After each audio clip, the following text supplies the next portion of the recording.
I'm John Wilson, and my guest in this episode is lyricist Bernie Taupin, one half of one of the most successful songwriting partnerships of all time.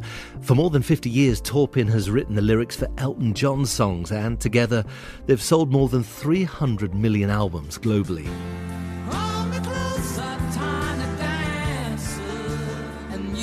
Tell everybody this is your song.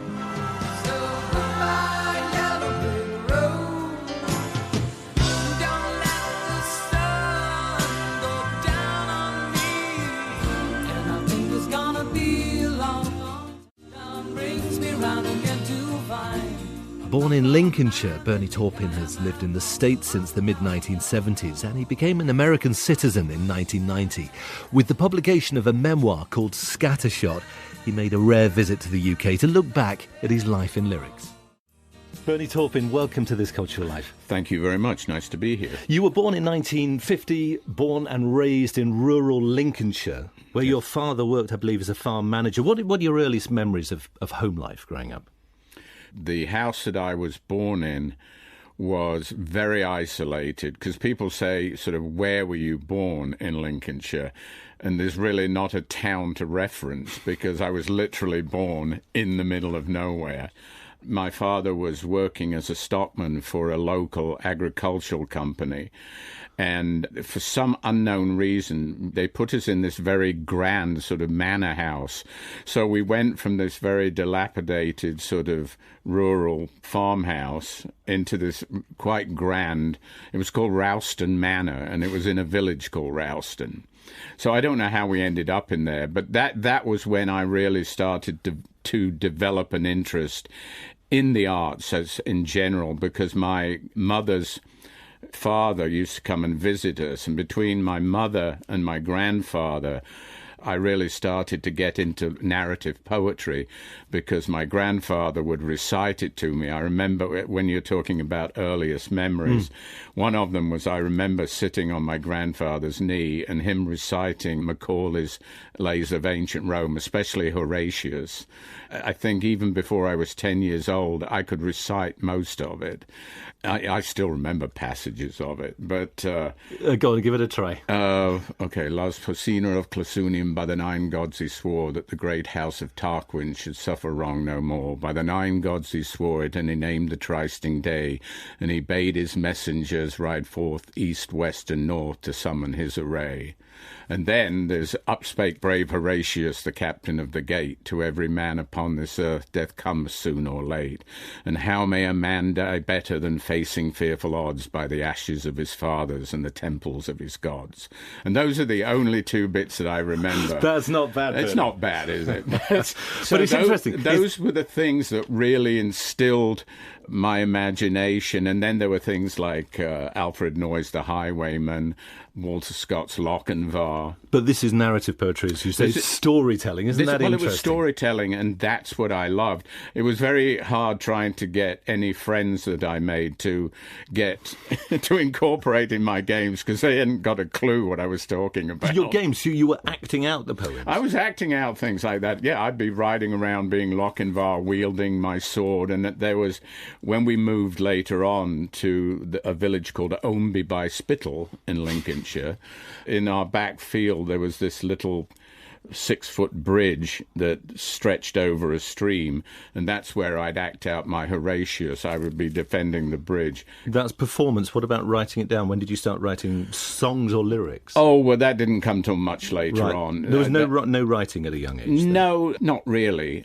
You see, the manor house at Rowston, where I lived for a few years, I think we left there when I was about 8 years old, and that was when we moved to Omby by Spittle. And we went back to an archaic way of living. There was an incredibly dilapidated farmhouse there that my father had bought because he wanted to go into business for himself. And the thing that he decided to invest himself in was battery house chickens and eggs. And that was when I sort of started listening to music then. That's when music really, or popular music, came into my life. Famously, you left Lincolnshire at the age of 17 when you answered an advert in the NME, placed by a record company, looking for new musical talent. Reg Dwight from Pinner in Middlesex also answered the same advert. Right. What was your first impression of the man who would later become Elton John? Well, the impression was really good because after we'd independently answered the ad in the NME and met with this gentleman called Ray Williams, who was the guy that had put the ad into the NME looking for talent, I'd independently sent in what I supposed was a sort of pastiche of current trends. I was really fobbing it because I had no idea how to write songs. I mean, I didn't know what the construction of a lyric meant. I knew nothing about sort of verse and chorus and possible bridge. And these were your first attempts? These are my first attempts, and they were very free form and just rambling. And so I'd written them all down, shoved them in an envelope and sent them off to London. And Elton, at the same time, or Reg Dwight, as he was then, had done an audition. But the thing is that he didn't have any songs to sing, so that didn't go down too well. But Ray, being a kind soul, saw something in him. So Ray independently gave him my envelope of lyrics. I'm not sure how many people had sent in just lyrics, but Elton assures me there was a stack of envelopes there and Ray had just given him mine, which kind of kismet in itself, I suppose. And so he'd taken those away and was inspired by them. And I then came to London to meet him, and Ray had formulated a meeting for the two of us at Dick James Music on New Oxford Street. And so I was very shy, fish out of water, sort of doing my Dick Whittington bit.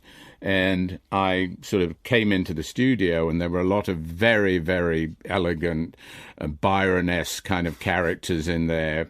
And I didn't really know where Elton was. And I looked up, and there was a TV monitor with a guy playing a piano in the studio down the hall. And I inquired of somebody next to me, would that be Reg Dwight? And they said, yes, he's doing an overdub. I had no idea what an overdub was. I mean, it was just foreign language to me. And just as I was sort of stammering, well, I'm supposed to meet Reg Dwight, Reg came in the door. I loved the fact that he wasn't sartorially outfitted. I mean, he was sort of chunky, you know, he had Buddy Holly kind of glasses on. He wasn't and cool. He just looked like, he wasn't cool, no, which I loved the fact that he wasn't cool, and neither was I. And that was the bond, and that was, well, that was the initial sort of, you know, I love this guy already. And then obviously we went off and we went around the corner to a place called the Lancaster Grill, and we bonded immediately because we both had an absolutely mad passion for music. Can you see me, Scarecrow? Can you still be there tomorrow? Well, we'll return to your songwriting partnership throughout this programme, but let's look at the first of your formative creative influences. Your first choice for This Cultural Life is a 1959 album by the American singer-songwriter Marty Robbins. It's called Gunfighter Ballads and Trail Songs. To the town of our free road. The first album you ever owned. So what led you to Marty Robbins? Well, when we moved to the village of Ownby by Spittal, we actually had a radio, which we hadn't had before. Obviously, rock and roll was the most predominant thing at that point in time. But in between that, you occasionally would hear American sort of country music. People like Johnny Horton, occasionally Johnny Cash. I remember hearing Johnny Horton's The Battle of New Orleans, which immediately I loved because it told a story. We looked down a river and we see the British come, and there must have been 100 bugles ring. We stood beside our cotton bales and didn't say a thing. We fired our things like North to Alaska, too.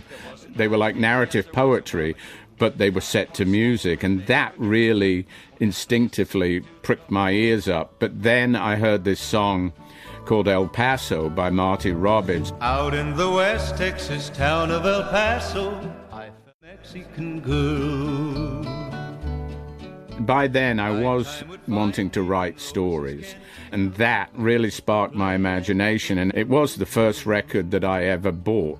I had to wait until we could make a trip to the nearest big city, which was Lincoln. They didn't really have record stores. You bought records at appliance stores, and they would have a little counter in the back of the store. You know, they'd have radiograms, washing machines, and all kinds of home items. But there'd always be this little place in the back of the store where they'd have current singles. And I remember ordering this album, Gunfighter Ballads and Trail Songs. That's the first time I've forgotten the title. Anyway, so I ordered it, and I didn't stop playing it for months. It was sort of my blueprint for everything that came after. He was telling stories. Was it something also about the tone of the stories themselves? Because Marty Robbins, huge country star, but he was also a pioneer of what became known as the outlaw country style. Exactly. Well, I'll tell you what really I loved about it was that at the same time on television, Westerns were very popular, but it was people like The Lone Ranger and Hopalong Cassidy, Roy Rogers. And while I enjoyed them, I didn't buy the reality behind them. They were sanitized versions. Yeah, it was a very sanitized version of the American West.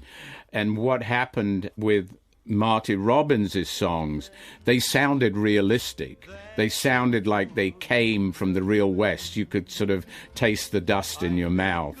And they had a sense of realism to them that really made me want to investigate further. They'll very flow tomorrow, but they're in me tonight.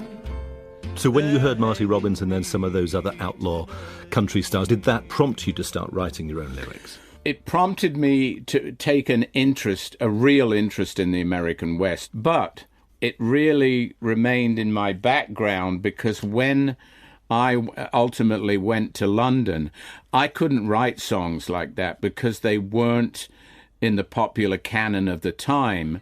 That's why the earliest things that Elton and I wrote were sort of pastiches of what was currently popular, very much drawn from mythology and science fantasy. It was all this culminating in psychedelia, probably is the correct word for it.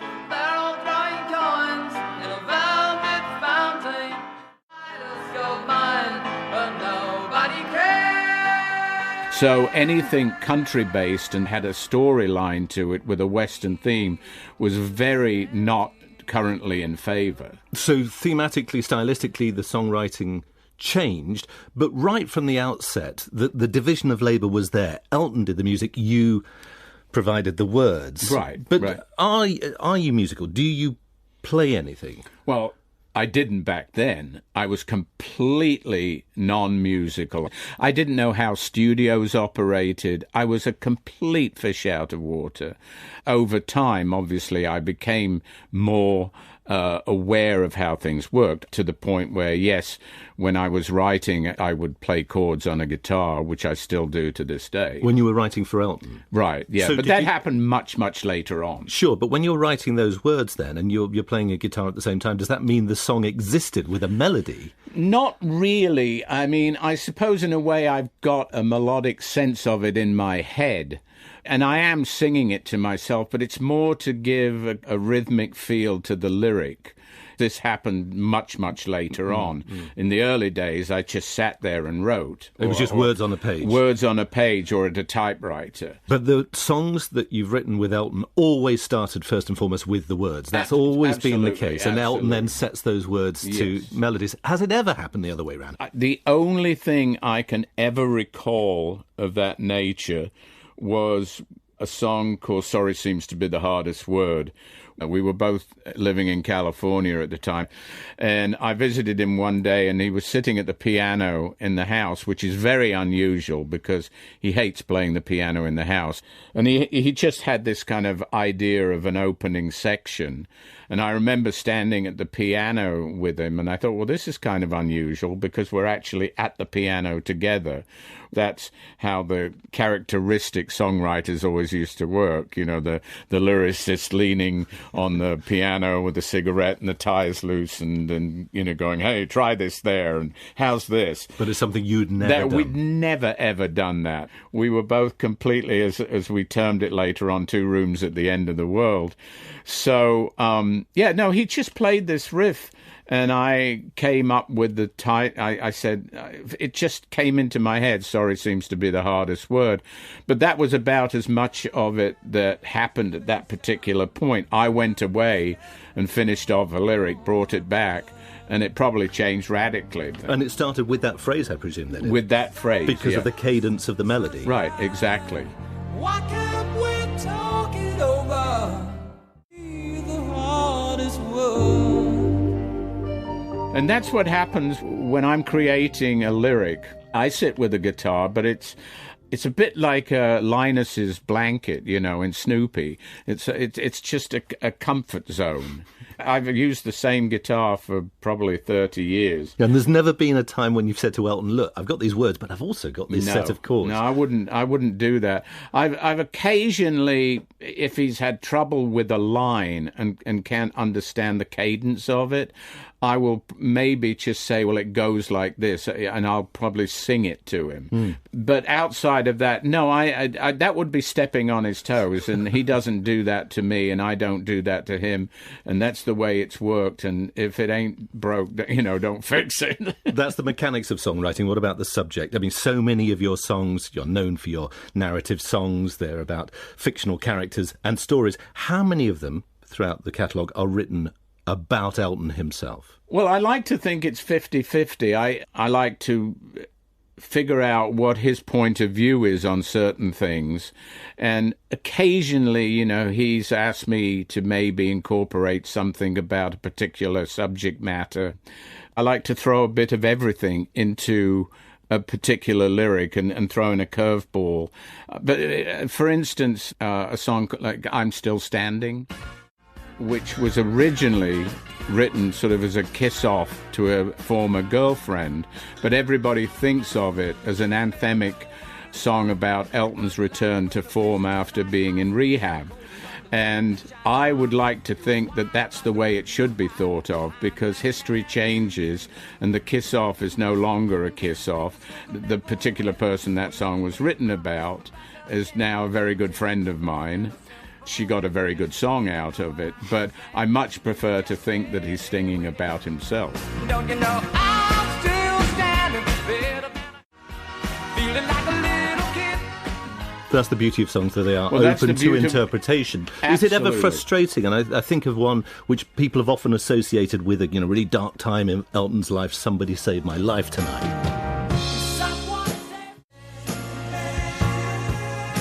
which a lot of people have said, oh, that was when famously he put his head in an oven and it was a cry for help. Well, it's a culmination of subject matter, that. But you see, you've got to put that into perspective, because that song came from the Captain Fantastic and the Brown Dirt Cowboy album, which is a completely autobiographical album about the two of us. We can stretch our legs if we have a mind, but don't disturb us. Instigate the structure of another line or two. Some of the songs are completely about the two of us working together, songs like Writing and Bitter Fingers. But yes, Someone Saved My Life Tonight, I've written it from his point of view. But it's not just about the famous sticking his head in the gas oven and turning it on low, opening the windows and taking a pillow with him, which was a complete cry for help. Is that what happened? That's Yeah, what he did. yeah. I remember walking in and going, what are you doing?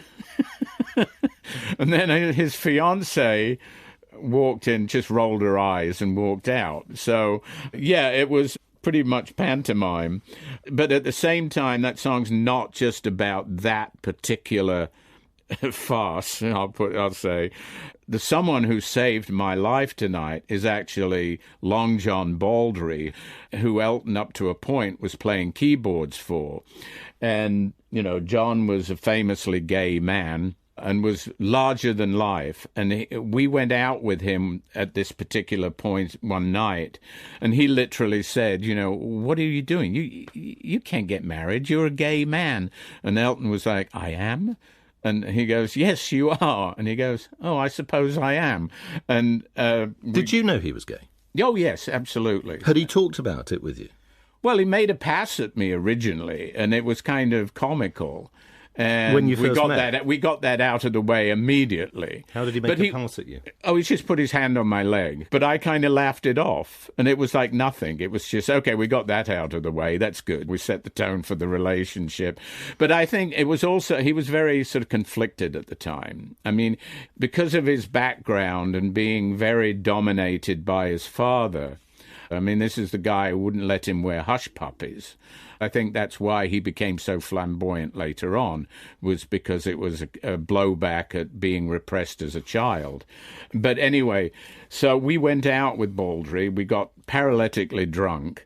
After Baldry had sort of done his gay Gettysburg address, Elton sort of came back and delivered his Waterloo to his fiancée, and then things all went pear-shaped, and we moved out the next day and back to his mother's apartment in Northwood Hills. Almost had your hooks in me. Sweet freedom whispered in my ear. Bernie Taupin, your next choice for This Cultural Life is the 1969 Sam Peckinpah film, The Wild Bunch. The Wild West was pretty well tamed by 1930. A landmark western which was renowned for its graphic violence. When did you first see it? Where were you? Funnily enough, pretty much around the same time as that incident happened in Furlong Road with Elton's attempt at suicide and, as I say, his Waterloo, or her Waterloo, I suppose it was. But yeah, one of the things we would do all the time was go to the local movie house. This goes back to what I was saying earlier about sort of gravitating from those narrative country songs that Marty Robbins was singing, the reality of them, and seeing all these westerns over time, even things like The Magnificent Seven. It was a good movie, but the characters were still a little glamorous. And what Peckinpah's Wild Bunch did to me, when I watched that, it absolutely blew me away. I mean, I'd never seen anything like it, and to this day it's still my favourite movie ever. Is that because there's no romance to it? You could practically smell the characters. They were so unbelievably realistic. The immediate thing about the Wild Bunch that obviously everybody remembers is the violent aspect of it. But the thing is that over time, and believe me, I've seen it, I can't even imagine how many times. I think I know every line in the movie. But what ultimately I loved about it was a movie about men out of time. And I thought the camaraderie in it was extraordinary. And some of the dialogue is extraordinary. And the way that they interact with each other. It was just everything I wanted to see that I'd heard about in the songs. What in the hell's the matter with you, old man? Leave him alone!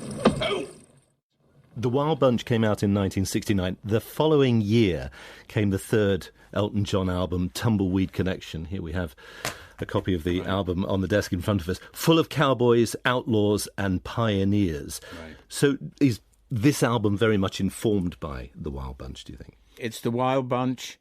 It's music from Big Pink, the band, it's Marty Robbins. Suddenly I realized, yes, I can write the things I want to do. I can tell the stories I want to tell. And then then came Tumbleweed Connection. I pulled down the stagecoach time that I read, 'cause I saw they knew.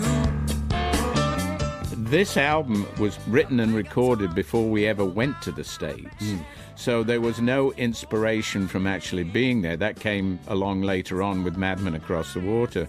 And the stories are played out here. I mean, just looking at the track listing, we have Ballad of a Well-Known Gun, we have Son of Your Father and Country Comfort, and particularly the song My Father's Gun, which starts with the line, "From this day I own my father's gun, we dug his shallow grave beneath the sun." It could be the voiceover at the start of a Western movie. Is that the way you saw again, the film? yeah, it's what I always aspired to do, was tell stories in a cinematic sense. Take my horse and I ride the northern plain. I wear my father's gun. I've always been uncomfortable with the term songwriter because I think I'm only a part of what a songwriting team consists of. even lyricist is a little too pompous for me. When people say, how do you like to be termed? I always think of storyteller. It's like being a cinematographer and conjuring up images like that. This album, Tumbleweed Connection, was definitely inspired by songs about the Civil War, obviously with My Father's Gun, things about the West, Ballad of a Well-Known Gun. And not only did you write songs about cowboys, you actually became a cowboy. Well, that was much later on. I mean, just to tell people, you ran a ranch. You were actually herding cattle. You were riding horses. Well, yeah, the thing is that from the time that I moved to the United States in the early 70s, when I got there, this is where I should have been all of my life. Well, it's a good job I wasn't, because I wouldn't have met Elton. But but you felt like you'd come home. I really felt I'd come home and I could indulge myself in the true Americana, the mythic America of my childhood. And then in the early 90s, I wanted to get back to a sort of quieter way of life. And yes, I bought a ranch in the San Ynez Valley on the Central Coast in California. And I just went, okay, I'm going to do it. I'm going to take it 100% seriously, because that's the only way you can do it in cowboy culture. And I cowboyed for 10, 15 years. I'm just taking you back to these early albums, because it's really striking that your photograph is on all of those albums. There's Tumbleweed Connection, there's Madman Across the Water, Honky Chateau, but you are pictured, and it's like an equal partnership with Elton. Was that ever frustrating that he took the limelight in a way? Or no, were you quite not happy at all. Absolutely not. I mean, he always gave me 100% full credit on everything. And it was almost literally like I was a part of the band, because in the early days, I toured with the band. You know, we were always making records, so we were always together. So it was like a gang. I'm just sort of happy the way I am, and I want to stay that way, you know. I just want to write what I want to write, and for it to be appreciated. And if it's appreciated, you know, people don't have to know me as long as they know my writing. You know. There's sort of all lyrics here, and I just sift through them. There's one here that I've sort of done the other day called Tiny Dancer, which is about Bernie's girlfriend. I looked through all the lyrics, and that was the one I fancied writing, mainly because I knew Bernie would like me to do this one, because it's about his girlfriend. Reg has to write very fast, because he hasn't got the patience to sort of spend hours or days on something, you know. I mean, that's Reg. Yeah, I mean, you look at it, ballerina. As soon as you get to the word ballerina, you know it's not going to be fast. It's got to be sort of gentle and sort of quite slow. It sort of starts off, blue jean baby, L.A. lady, seamstress for the bank. After a few years, we were growing independent of each other. Not that we were growing apart. It was just we were creating our own lives. You know, we got into relationships with people. We wanted to buy our own homes. And Elton would be going back to England, and I stayed in the United States. So we became much more independent of each other, and we obviously had very different ways of life. But we never lost our communicative ability to love and work together. Hold me closer, time to dance. Your next choice for this Cultural Life, Bernie Taupin, is a literary character, Charles Strickland, the protagonist of the 1990 novel The Moon and Sixpence by Somerset Maugham, a very flawed protagonist. So why Strickland? Yeah, well, there you go. Flawed protagonist. My favorite kind. He just appealed to me because he was someone, beside the fact that I loved the book. It's obviously based on Paul Gauguin, but Somerset Maugham, for some reason, denied that it ever was, which I always found incredibly strange because it's note for note Gauguin's life. It's the stockbroker giving everything up and going and living his dream. There is no doubt that until he came to Tahiti, Strickland, harassed incessantly by his struggle with technique, hackneyed phrase, it was there that he found himself.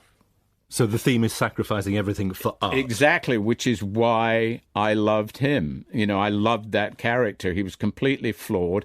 I love flawed characters. Is that because you are one? I possibly was one at the time. But you saw elements of yourself in Charles Strickland? I think so, because he went from a very sort of tried and true family life and just went out and did what he wanted to do, gave everything up, and he took a chance. And I think that's what I did, probably not on his level.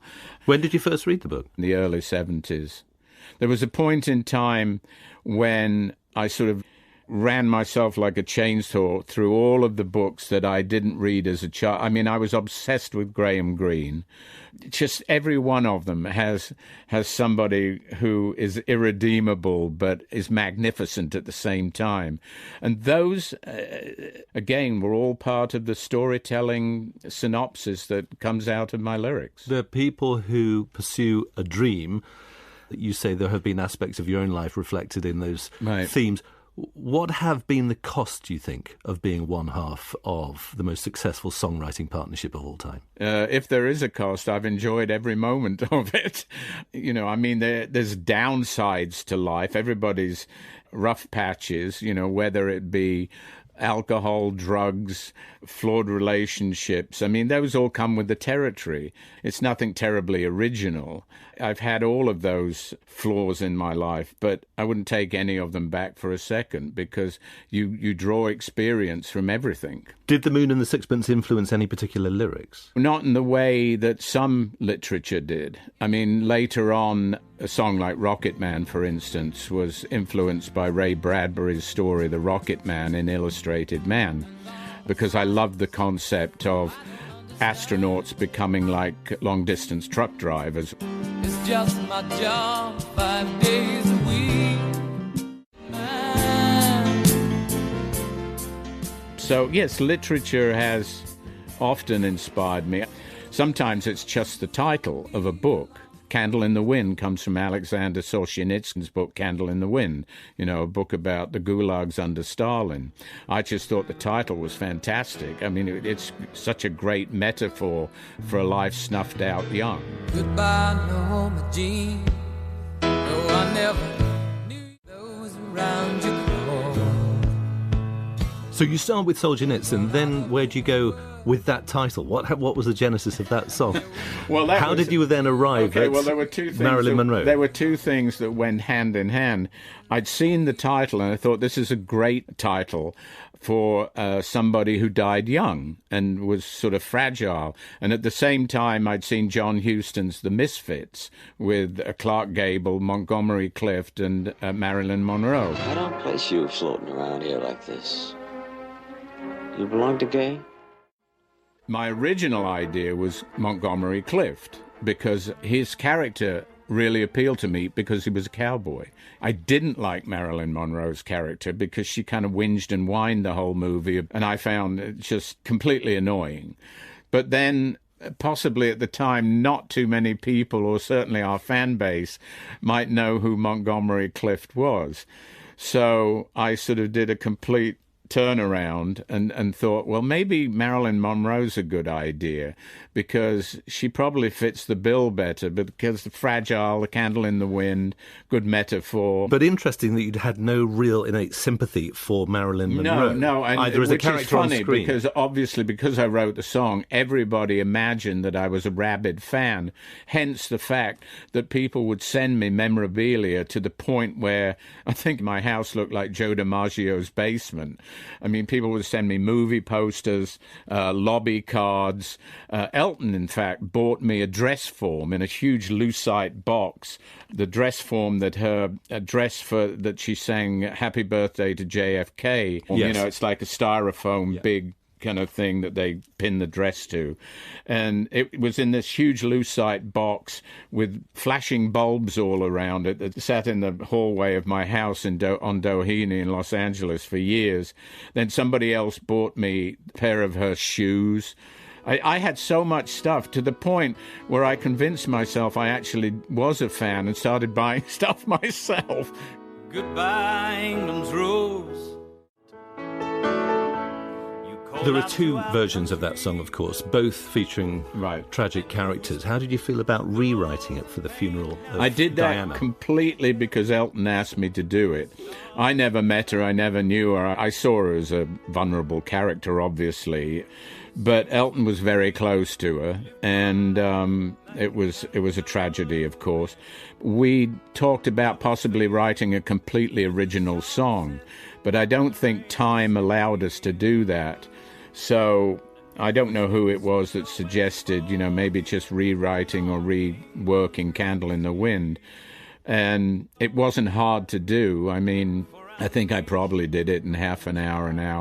I knocked it off. He never performed it again after he sang it at the funeral. And he went immediately from the funeral to the recording studio and recorded it with George Martin. It was released. It became, I think, probably the biggest selling single of all time. Yes. But I never really heard it on the radio, so if you asked me to recite any of the lyric today and pointed a gun at my head and said, "I'll blow your brains out if you don't recite the lyrics to the new Candle in the Wind," I'd be a dead man. Still? I don't remember one word of it. Do you have But any that's not unusual for me. Hence, there's a story about me watching the American quiz show Jeopardy. And I don't know if you're familiar with it, but they have categories. And one of I was with my wife in a hotel room in Fort Worth, and we were watching it, and there was the category was Elton John lyrics. They played 6 lyrics, and I only got 3 of them right. So I was sitting there going, "Oh, I know that. Which ones are you most proud of? Well, I have my favourites, and my favourites tend to be things that aren't well known, simply because you don't hear them very much.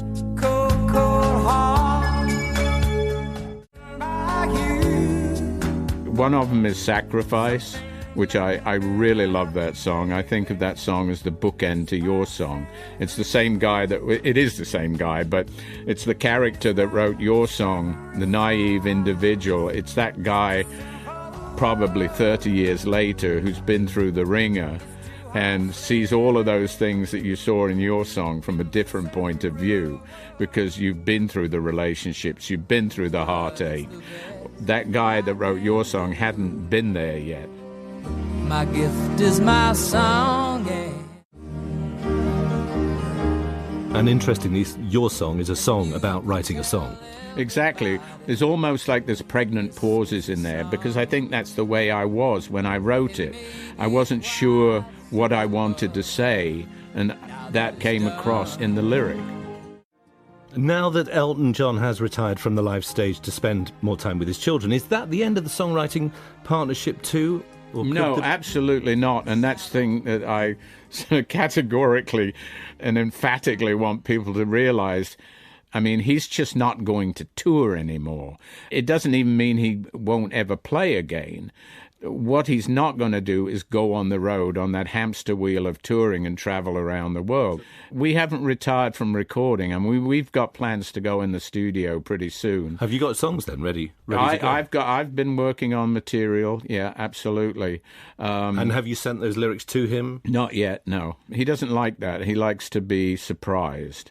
The only time that I do write material is prior to us making a record. I don't continually write.